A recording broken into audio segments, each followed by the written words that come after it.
Days menu dosa and cutlet చేసుకుందాం అనిపించింది నాకు. సో, దోస కోసం నైటే నేను మినపగుళ్ళు, బొబ్బర్లు అండ్ కట్లెట్ కోసం చెన్నా దాల్, గుగ్గిళ్ళు నానబెట్టేశాను. పొద్దున్నే చెన్నా దాల్ అండ్ గుగ్గిళ్ళు ఉడకబెట్టేశాను ఉప్పేసి. అండ్ దోస బ్యాటర్ కూడా గ్రైండ్ చేసేసాను. దాంట్లో రాగి పౌడరు అండ్ ఓట్స్ కూడా మిక్స్ చేశాను గ్రైండ్ చేసేటప్పుడు. ఇది దోస బ్యాటర్ ఒక 1 అవర్ సోక్ కోసం అలా పక్కన పెట్టేస్తాను.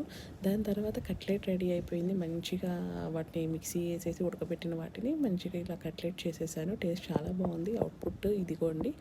ఆనియన్తో అండ్ మంచి చిప్స్తో తింటే చాలా బాగుంటుంది. మధ్యాహ్నానికి సొరకాయ కర్రీ ప్రిపేర్ చేస్తున్నాను.